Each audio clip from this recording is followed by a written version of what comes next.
So hi hello, मी स्वाती पुन्हा एकदा आपल्या यूट्यूब चॅनलमध्ये तुमच्या सर्वांचे अगदी मनपूर्वक स्वागत करते. कशा आहात? सगळे मस्त असतील, मजेत असतील आणि मजेतच असायला पाहिजे.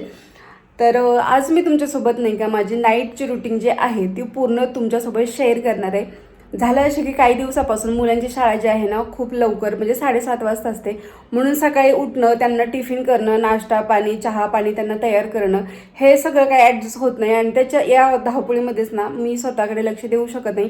म्हणजे सकाळी उठून एक्सरसाइज करणं हे जे म्हणते मी माझी जी रुटीन आहे, जे आपण वेट लूजमध्ये मी स्टार्ट केलेली माझी स्वतःची, तर थोडंसं दुर्लक्ष होते. म्हणूनच ती रुटीन आता जी आहे सकाळची ती मी संध्याकाळी मध्ये करते रात्रीच्या वेळे.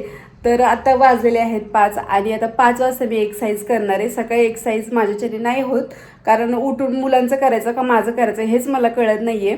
त्याच्यामुळे मी काय केलं, आता सकाळी एक्सरसाइजला मी स्टॉप केलेला आहे. म्हणजे एक्सरसाइज सकाळी करत नाही आहे मी, पण कोमट पाणी घेणं, नाश्त्यामध्ये प्रोटीन वगैरे घेणं हे सगळं काही मी करते. फक्त सकाळी एक्सरसाइज लवकर होत नाही माझ्याच्याने, मुलांचं उरकायचं लागतं म्हणून. तर आता वाजलेले आहेत 5 आणि आता मला करायची आहे एक्सरसाइज. तर आता मी तुम्हाला माझ्या संध्याकाळची पूर्ण रुटीन तुमच्यासोबत शेअर करणार आहे. तर चला वेळ न घालता स्टार्ट करू. आता जेव्हा केव्हा मला एक्सरसाइज करायची असते तेव्हा मी कोमट पाणी घेते किंवा एनर्जी ड्रिंक, ती तुमच्यासोबत मी शेअर केलेलंच आहे. ही घेते आणि ही घेतल्याच्या नंतर नाही का एक्सरसाइज करताना पाय थरथर कापत नाहीत किंवा थोडीशी एनर्जी येते. म्हणून प्रत्येक वेळेस एक्सरसाइज करायची म्हटलं की मी ही ड्रिंक घेते, एनर्जी ड्रिंक म्हणून ती घेते मी. किंवा कोमट पाणी किंवा लिंबू पाणीसुद्धा आपण घेऊ शकतोय, कारण एक्सरसाइज केल्याच्यानंतर माझे पाय जे आहेत ना एकदम थरथर थरथर कापतात आणि हे जर घेतलं तर मग मला ते जाणवत नाही. मस्त मग अर्धा तास एक्सरसाइज केली आणि खूप चांगल्या प्रकारे घाम येतो आहे. आणि सध्या कसं आहे, गरमीचे दिवस आहेत ना, तर लगेच घाम येतो. पण अक्षरशः खोटं नाही सांगत, पूर्ण शर्ट जो होतं ना तो पूर्ण ओला झाला होता आणि माझे केस जे आहेत ना ते सुद्धा पूर्ण ओले झाले होते. तसा मला आज उपवास होता, आज सकाळीच केस धुतले होते आणि परत पूर्ण ओले केस झाले होते.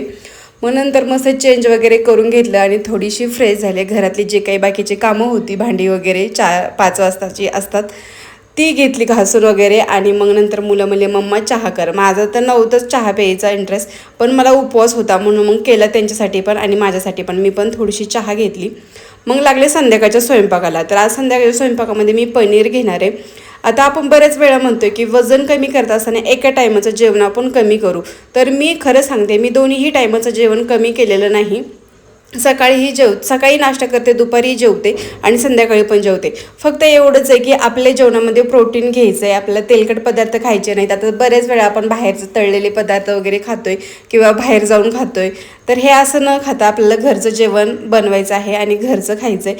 जसं वेट लूज चॅलेंज मी चालू केलेलं आहे तेव्हापासून ना मी अक्षरशः बाहेरचं काहीही खात नाही आणि पित नाही. घरात जे बनतं तेच खाते मी.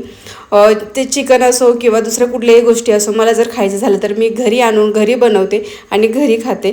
तर प्रोटीन म्हटलं तर आपल्याला दुधात म्हणा किंवा पनीरमध्ये, दह्यामध्ये, ताकामध्ये सगळीकडे आपल्याला भेटतं. चिकनमध्ये पण भेटतं, आपण हे पण त्याच्यामध्ये खाऊ शकतो. बऱ्याच जणांचे प्रश्न असतात की वजन कमी करण्यासाठी चिकन खाल्लं जातं का? तर हो, खाल्लं जातं. बिना मिठाचं चिकन खाल्लं जातं, त्याच्यामध्ये खूप सारं प्रोटीन असतं. तर संध्याकाळचं जेवण असं होतं, पनीरची भाजी आणि 2 चपात्या असतात माझ्या बिना तेलाच्या. तुम्हाला व्हिडिओमध्ये दिसतच असेल, बिना तेलाच्या चपात्या आहेत आणि सोबत सॅलड. तर अशा प्रकारचं माझं जेवण होतं. आता जेवण झाल्याच्या नंतर सगळ्यात महत्त्वाचं, लगेच आपल्याला झोपायचं नाही. बऱ्याच जणांचं असतं की जेवण झाल्याच्यानंतर मोबाईल घ्यायचं आणि टाईमपास बघत बसायचं किंवा लगेच बेडवर पडून जायचं. तर ही सगळ्यात मोठी गलती आहे आपली. जेवण झाल्याच्या नंतर आपल्याला लगेच झोपायचं नाही. आपल्याला कमीत कमी 20 मिनिट तरी चालायचं आहे. तर मी अर्धा तास वर असते टेनिसवर. मी अर्धा तास, माझ्या घरातले सगळेच असतात आणि सध्या गरमीचे दिवस असल्यामुळे माझी मुलंसुद्धा वरती येतात. बस जरा बरं वाटतं बाहेर आल्याच्या नंतर.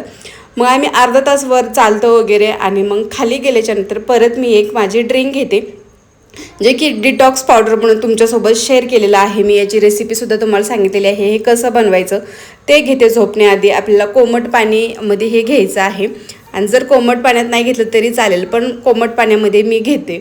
कोमट पाणी करायचं आणि त्याच्यामध्ये ना हे पावडर जे आहे ना ते 1 चमचा आपल्याला त्यामध्ये मिक्स करायचं आणि ते आपल्याला पिऊन घ्यायचं. तर आता हे खूप दिवस झालं मी बनवून ठेवलेलं आहे. रोज संध्याकाळी झोपताना मी याचा 1 चमचा घेते, रोज घेते मी. लक्षपूर्वक जेवण झाल्याच्यानंतर वर चालायला जायचं आणि खाली आल्याच्यानंतर हे 1 चमचा आपल्याला कोमट पाण्यामध्ये घ्यायचं आहे. याच्यामुळे ना आपलं जेवण खूप लवकर चांगल्या प्रकारे पचन होतं आणि ॲसिडिटी वगैरे आपल्याला हे होऊ देत नाही. तर अशा प्रकारची ही ड्रिंक आहे, ही मी घेते. आणि अशा प्रकारे माझी जी संध्याकाळची रुटीन आहे सध्याची ती चालू आहे. मुलांची सकाळी शाळा लवकर असल्यामुळे सकाळी मला स्वतःकडे लक्ष देता येत नाही, वेळ देता येत नाही.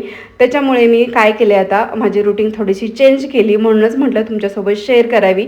तर जी रुटीन सकाळची होती ती आता मी संध्याकाळी केली. सकाळी उठणं, कोमट पाणी घेणं, हे सगळं काही मी आता संध्याकाळी करू लागले. चला भेटूया नेक्स्ट व्लॉगमध्ये. बघ.